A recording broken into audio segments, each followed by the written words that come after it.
Vamos conversar um pouco sobre a crença na existência do inferno ao longo do tempo. A priori, Israel e Judá não acreditavam em inferno no tempo pré-exílico. Não existem vestígios de crença em inferno na literatura chamada pré-exílica.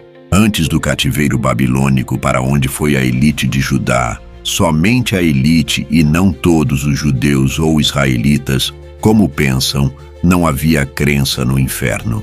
A crença, em termos de definição sobre inferno, é uma crença dualista. Há dois destinos diferentes para determinado grupo social. Num destino, os bons são levados para um lugar e os maus são levados para outro lugar distinto.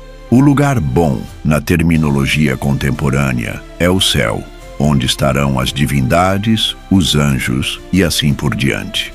E o lugar mau, na linguagem contemporânea, é o inferno, onde estarão os maus, os demônios e o diabo. Isso não existe na cultura israelita pré-exílica e na cultura judaíta pré-exílica.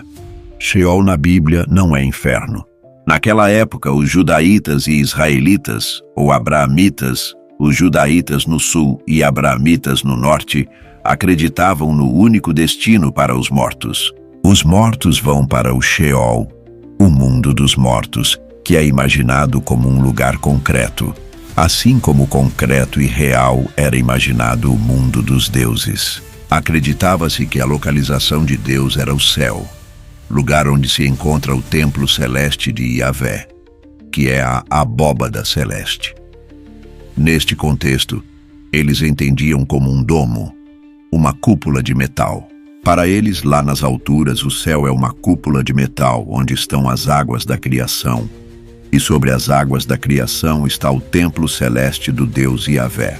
Para eles isso é concreto, daí nasceu o mito da Torre de Babel, que se subissem a uma altura suficiente chegariam ao templo ou morada de Deus. De modo que, crendo que abaixo do mundo dos próprios judeus, acima do qual está o mundo divino, está o mundo dos mortos, para onde iam todos, os príncipes, os camponeses, os bons, os maus, os profetas, os sacerdotes, os escribas, ou seja, todos vão para o mesmo lugar. Não é uma questão de castigar pecados ou não, pois não existia essa concepção. Entretanto, surge na Pérsia a crença do bem e do mal, juntamente com a mesma promessa utópica de que um dia o bem vencerá. Sim, essa é uma criação persa oriunda de Zoroastro, a dualidade. Alguém poderia perguntar, mas se o bem vai vencer, por que não vence hoje? Essa é a contradição da escatologia, porque não se explica a razão do mal ser derrotado apenas daqui a 1000 anos, e não hoje. Parece uma estrutura sustentada apenas pela vontade de acreditar, porque ela é incongruente. Para justificar por que o bem não vence logo, o zoroastrismo vai inventar o juízo final. Sim, o mesmo juízo final em que você acredita não é bíblico, é do culto de Zoroastro. Segundo Zoroastro, a batalha final entre o bem e o mal, o Deus bom e os filhos da luz, e o Deus mau e os filhos das trevas. Isso é bem semelhante àquele livro visionário que talvez você conheça como Apocalipse. Aquele livro que fala do fim do mal, do diabo e seus anjos lançados no inferno e no lago de fogo, e de um Deus bom levando seus filhos para um lugar bom e celestial, culminando em condenação eterna e redenção eterna. E assim nasce a teoria do inferno. Não é mais o mundo dos mortos como destino comum. Como diz Jacó em Gênesis, eis que eu vou para o caminho de toda a terra. Ou seja, todo mundo vai para lá. Agora, com os persas, não. Mas sobre os bons e justos, quem são? São aqueles que fazem a pergunta. Se eu pergunto, quem são os bons e justos? A resposta será nós. Eles são os maus. Mas se eles fazem a pergunta, a resposta será nós. Eles são os maus. Nós somos os bons e os outros são os maus.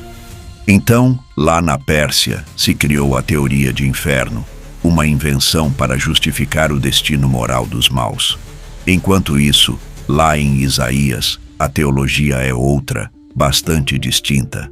Isaías 45, verso 7, Deus diz: Eu faço a luz e eu crio a treva. É o mesmo verbo bará de Gênesis. Eu faço shalom, eu crio ra, o mal.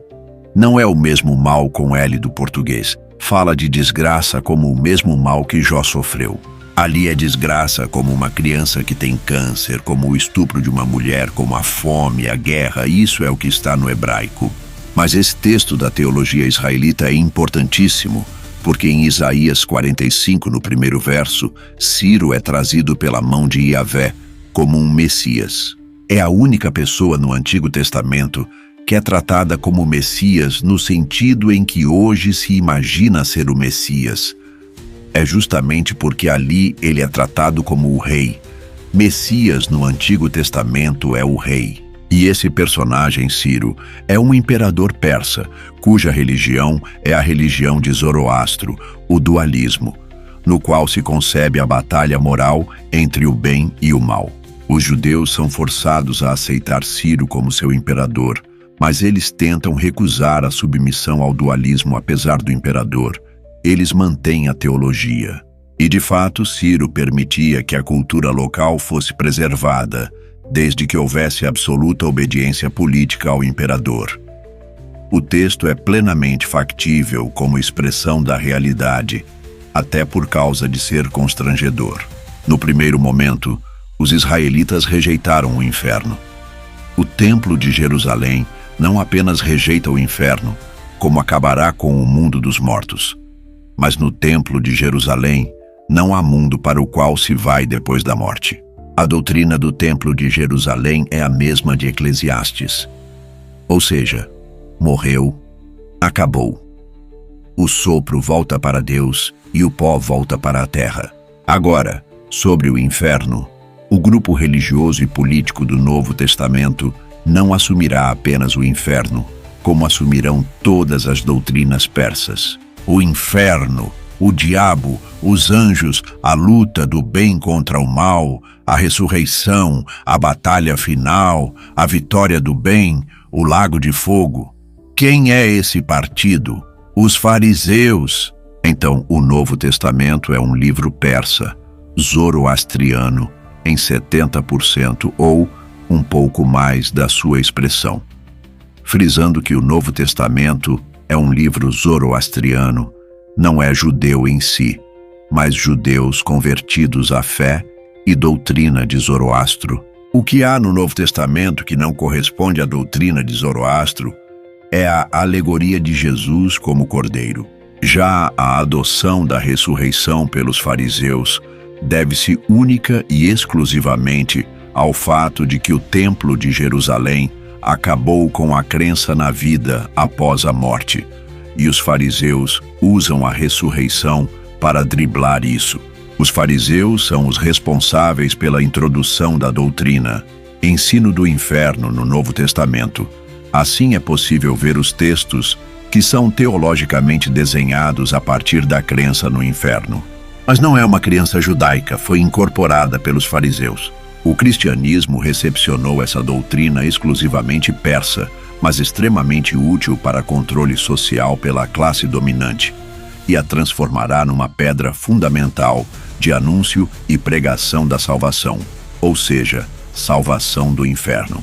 No princípio, a salvação não era do inferno, era da extinção. A doutrina do inferno é uma importação persa não aproveitada pelo Templo de Jerusalém, pois ele será destruído sem nunca ter admitido nem ressurreição, nem inferno. Mas os fariseus admitiram tanto uma quanto a outra doutrina. Assim, o cristão é primeiro fariseu porque é persa, porque acredita nas doutrinas de Zoroastro, mesmo que nunca tenha ouvido falar de Zoroastro. Para entender melhor tudo isso, é necessário estudar a história de como as doutrinas são inventadas, produzidas, adaptadas, reformuladas e copiadas. Essa doutrina, no estender dos séculos, torturou inúmeras mentes de adultos, jovens e até deploravelmente de crianças. Sem dúvida, a crença no inferno já é um inferno. É uma doutrina muito perversa. Não é apenas um mito apropriadamente persa e zoroastriano, é um mito muito cruel e pervertido. Porque não há justiça. Nós, que somos imperfeitos, injustos, meros seres humanos, temos alguma noção de justiça. Nós tentamos pensar num castigo proporcional, compatível e apropriado com o crime que está sendo julgado. Você não vai castigar alguém que roubou um prego da mesma forma como você castigaria ou puniria quem roubou a loja inteira. Não faz sentido? É ilógico, imoral, contraproducente e inaceitável. Porque para os crentes, um menino que se masturbou ou fez sexo antes do casamento será lançado no mesmo inferno para sofrer eternamente ao lado de Adolf Hitler, responsável por dizimar milhões de judeus e não-judeus, com métodos extremamente cruéis. Ou daqueles genocidas das narrativas do Velho Testamento e os responsáveis pelo Santo Ofício, mais conhecido como a Santa Inquisição. Mas alguns teólogos vão dizer que Deus é obrigado a cumprir a justiça. Logo, essa justiça está acima de Deus, e ele é um servo dessa justiça. Então Deus é a justiça, porém a justiça não é justa. Porque quem castiga na mesma proporção o menino que fez sexo antes do casamento, ou o homem que roubou uma galinha, um ditador como Pol Pot, Joseph Stalin, entre outros considerados Hitler da Idade Média, responsável pela morte de milhões de pessoas inocentes, definitivamente não é justo. Indubitavelmente, não há justiça nesta teologia. Canal Leitura Neutra, se inscreva, curta e compartilhe com todos.